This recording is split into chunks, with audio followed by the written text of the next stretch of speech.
Well, top of the morning to you laddies, my name's Z-Rentalman Buck. Welcome to the start of part 2 to the John Deere 56 restoration, where today we actually ended up getting our parts that we needed, or at least that I wanted to try and get to help get this mower's engine back up and running. So the 3 parts we ended up purchasing, as you guys probably saw in my community post, is the condenser, this tiny little box right here, what I thought was called a capacitor. I don't really necessarily potato, and then the coil, which this is the most important one that I thought actually I wouldn't be able to get, but this is a original Tecumseh coil, so spectacular.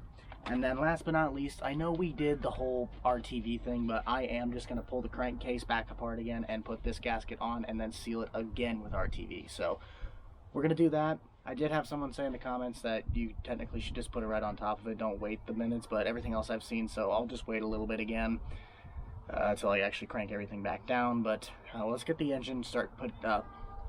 But let's start out by tearing the engine apart again and getting these parts installed. So let's get to it. Well, I wanna take a ride in the wheelbarrow in your mind.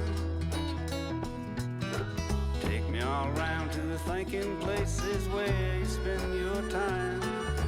Ain't no place I'd rather go. You're a funny little critter and I love you so. And I wanna take a ride in the wheelbarrow in your mind. I come and sit down with me in a rocking chair.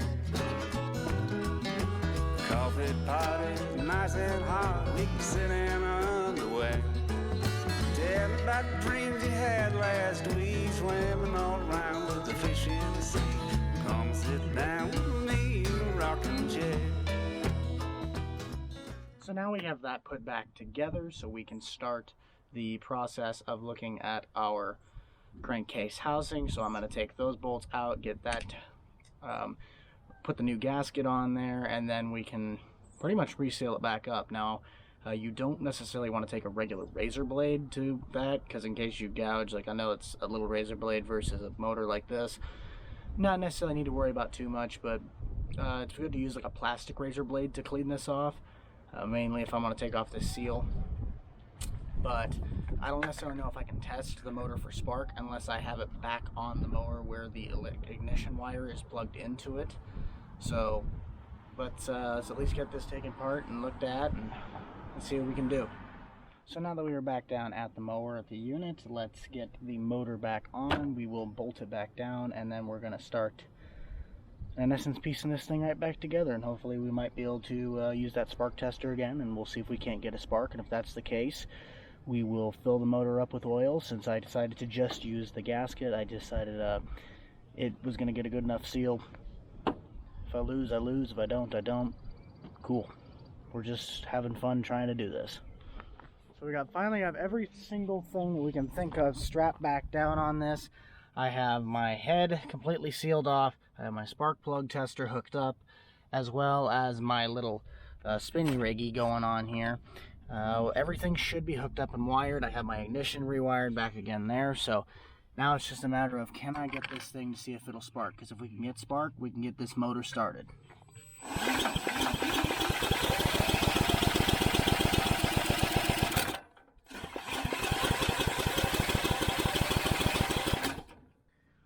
So I am basically fed up with this thing at this point. I think I figured out what was going on. Our connector here that went to our points, this bolt had stripped right here. And when I tried to, in essence, tighten it down, it wasn't actually tight. So we weren't getting a full-blown connection. So what I went to do is I went home and I had to basically make a new plate, because this one also wasn't grabbing very well from the key. So it's not great, but basically I got myself a new bolt. I found one in my bolt collection. Always collect spare bolts in case this happens. Got a new nut, a new bolt, and this is a new one that goes to the wire to the ignition. I'm going to put the other two on first, so that way when I actually tighten everything down, this should be pretty much foolproof. So let's try and get this thing tightened up, and then we're going to try and start this thing for like the 60th time. It's like I've been fighting this thing for a few days, a couple hours, and a couple seconds. So we're gonna get it. We're gonna get this thing. We're gonna push through. So let's get to it. So everything has been completely rewired, reattached, retightened. This thing should, in theory and practice, run. I'm very anxious as, I mean, I got everything down on this. If this thing still does not start, I don't really know what to do after this. But you know what? We're going to look at positive vibes and we're going to say that this is going to get done. So, a little bit of gas in the tank. See if he'll start. I even got a little go-go juice in there for starter fluid.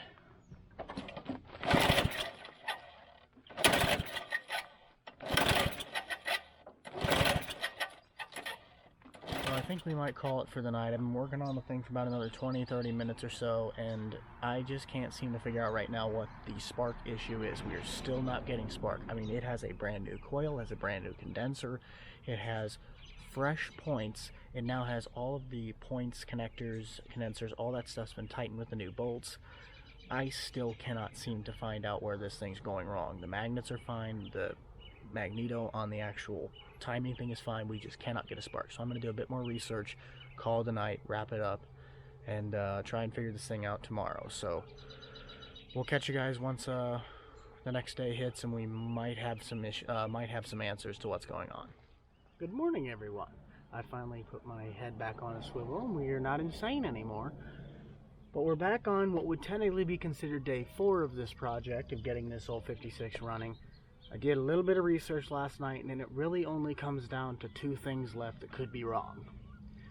If that is the case, we're in business and this motor runs. If it doesn't work, then I'm going to be one very unhappy camper.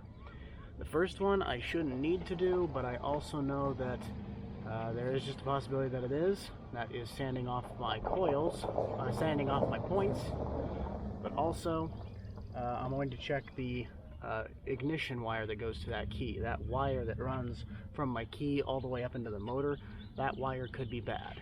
If that's the case, replace the wire and it should work. If not, then I really don't know. So let's try and tear this motor apart one more time and inspect both of those problems to see if that's what our issue is. So now we know it is this bad boy right here. So what I'm going to do is I'm going to run down to the lumber yard quick, and we're going to get a new wire. And we're going to get this thing running. So out with this old wire, which I swear when I redid my wiring on this, I crimped this right, but it also could just be that the wire is just garbage anyway. So that's why we went and picked up this baby, this brand new wire. They had it nicely down at the lumber yard, so all I'm going to do is I'm going to strip this back just a hair. We'll just do this in the car because, you know, A, it's shady, and B, it's nice in here. So we'll strip our wire back here quick. Just like that. And just like that. Out of our magical little kit of extra connectors here that I already had back in my apartment, let's put on, if I still have enough, which I do,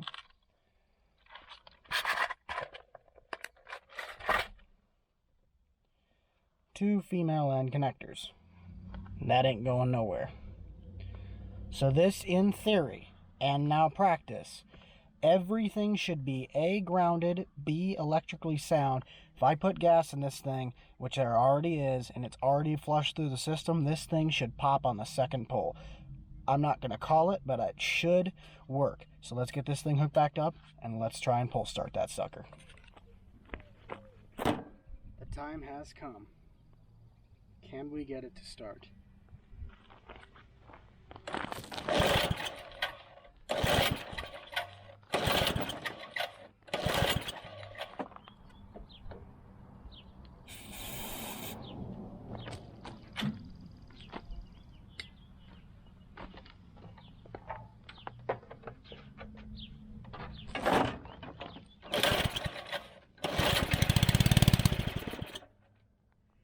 We have life.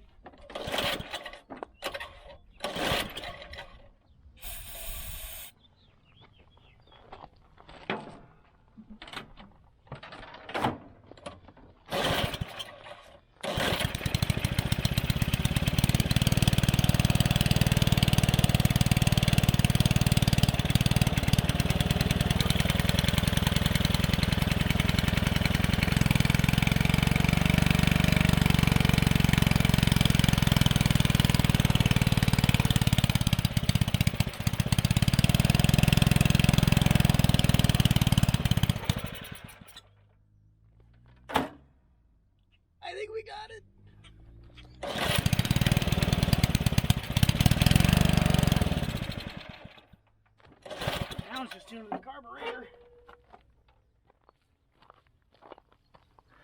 Well, now I think it's just down to carb problems. So let us actually take the carb apart, take off our fuel tank, and just tweak it a little bit. I think we might be able to get this thing running. That's the most amount of life I've seen out of this thing since I've actually taken part of the project. So let's clean out the carb and try again. Yeah, I'll take that.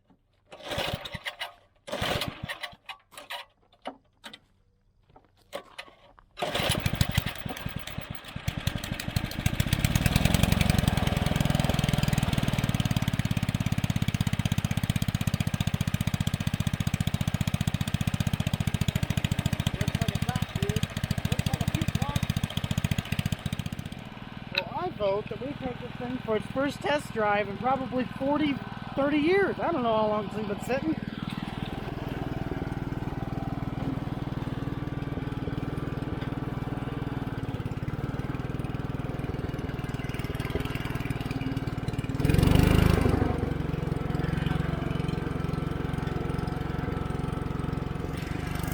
It's working!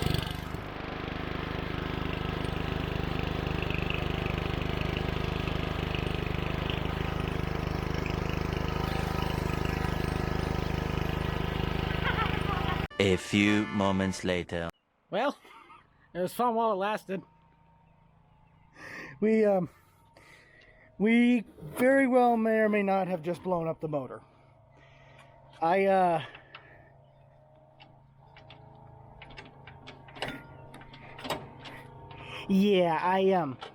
I can't really turn it. I think I might have just blown it up. I can't look at it until probably tomorrow because of the fact that it's like almost 8 o'clock at night. So we're gonna see very well if the engine replacement or if we can still fix this. I brought the mower around town. I went and got supper with it. I went and got an ice cream cone with it, and then I took it up to my brother-in-law's. I'm like, hey, do you want to drive this mower? He's like, yeah, sure, absolutely. Poor guy gets 3 feet down the hill and the thing just locks up, just shrieks. I thought it was something simple, and now I think we very well may or may not have just blown the rod cap off and shattered a piston. We'll have to look at that a little bit.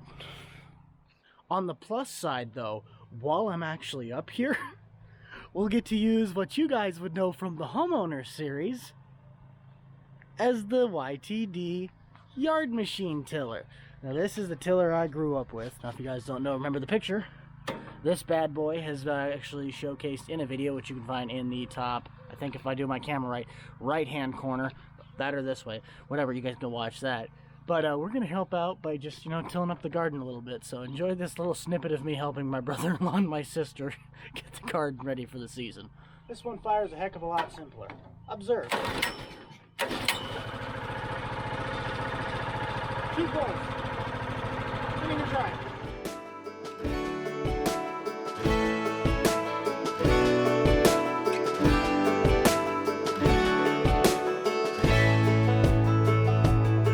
Man, I always had stories about the city life and the crazy nights. Figure I should probably give it a try.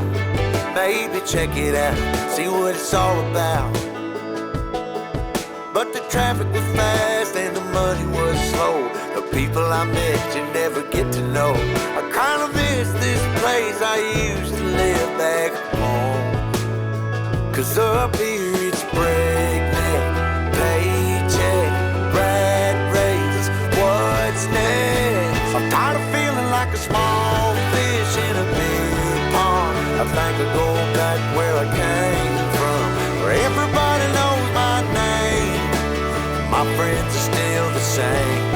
I guess the slow life hit me just right, like a bonfire on a cold night. Hell, and you can keep your 9 to 5, happy with the simple life. So I'm going to help these fine folks get the rest of this garden tilled up and technically prepped for planting. It's supposed to rain tomorrow.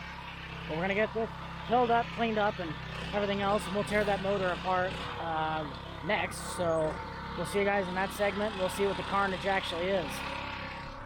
Well, we are back, and I just got the motor unbolted. The only thing I'm having really weird troubles with is I cannot get this flywheel off. I tried to screw in the nut, and I've cross-threaded the nut now on there, so I can't get that on and off. But this flywheel is almost like seized on there with the key. Sorry for the wind. But when we look at our valves here, the valve on our top, which is our intake valve, the intake valve works. The cam lobe, when we turn our crank as far as we can, when it starts to click, it still works. The exhaust one, however, will not move. These valves do not look bent, nor does anything look too much out of place.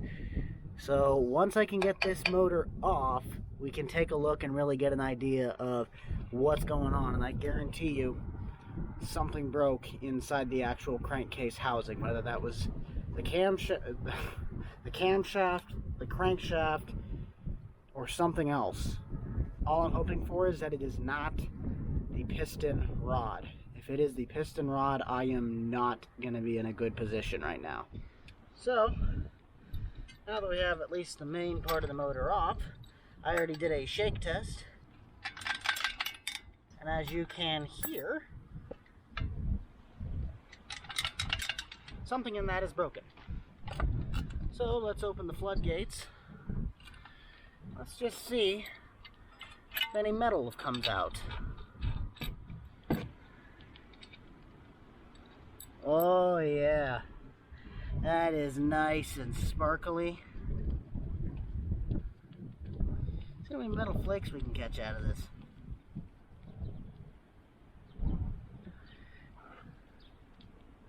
That doesn't look like we're catching much. So there is definitely some metallic in that. You can see it. All that glistening stuff. That's not supposed to be there. That is so not good. I don't even want to know the amount of metal that's in this thing right now. Let's set this flywheel down. Let's take the crank housing off. And the winning lottery number goes to...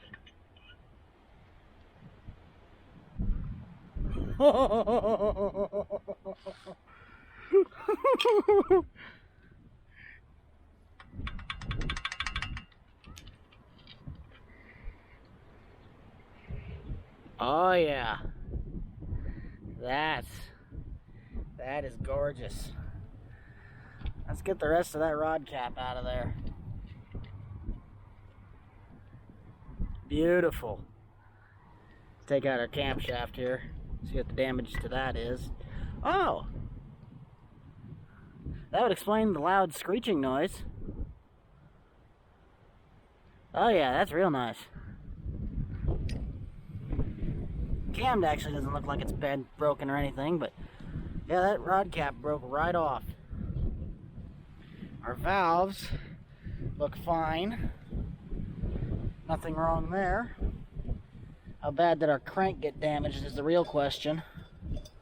Now, I do not have a piston ring compression kit, or in essence the little cup that goes on top of the housing of this, so if I were to take out the piston and the piston rings, I don't have a way really to compress it. Now I know there's ways you can do that without having to do that, but we need to get the piston out because the rod's completely shot. So all we need to do is lift up the crank housing here so we get pressure off of that piston, and let's just push it out if we can. There she comes. Come on, lady. As we watch as the little Tecumseh gives birth to a piston. Okay, here we go. Look at that.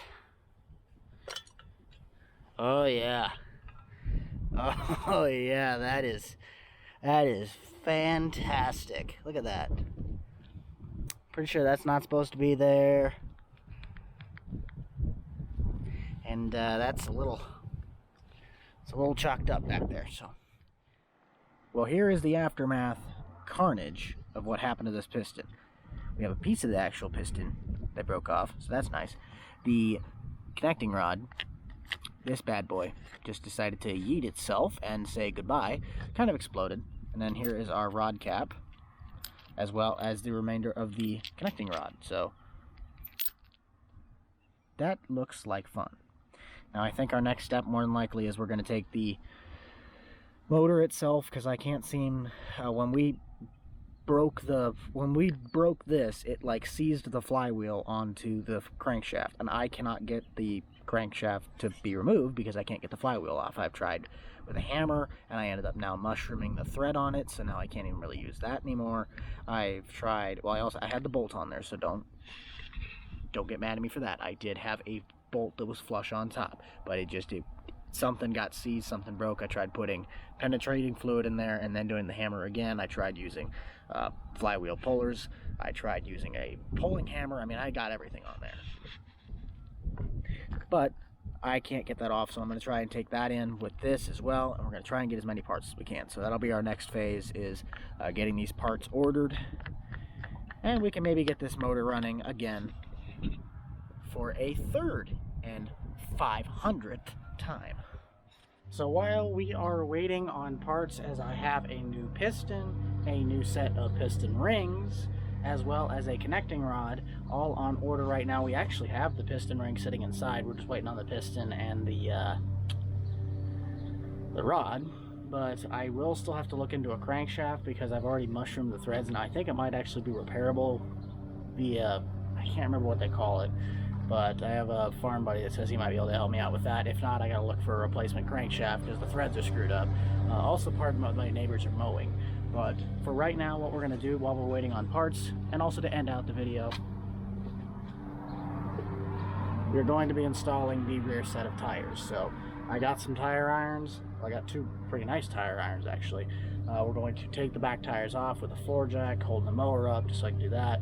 Take it off, get the new tires on, new valve stems, and we're pretty much ready to go to start pulling the mower apart again once we get those parts. So let's get to it.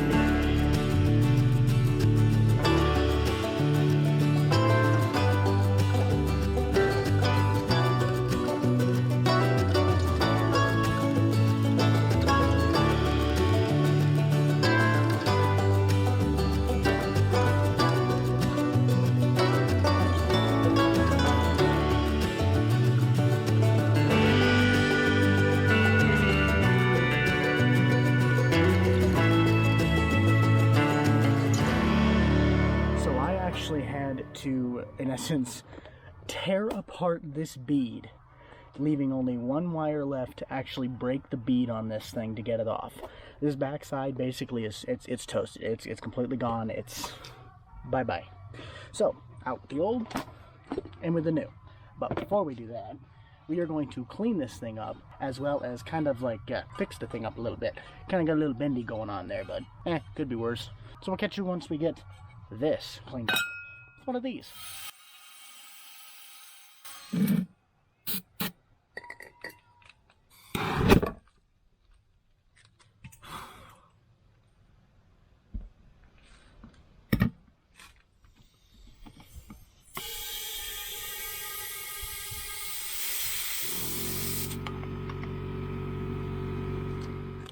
So now we will just clean up our little mess here, since we have basically, soap all over this thing.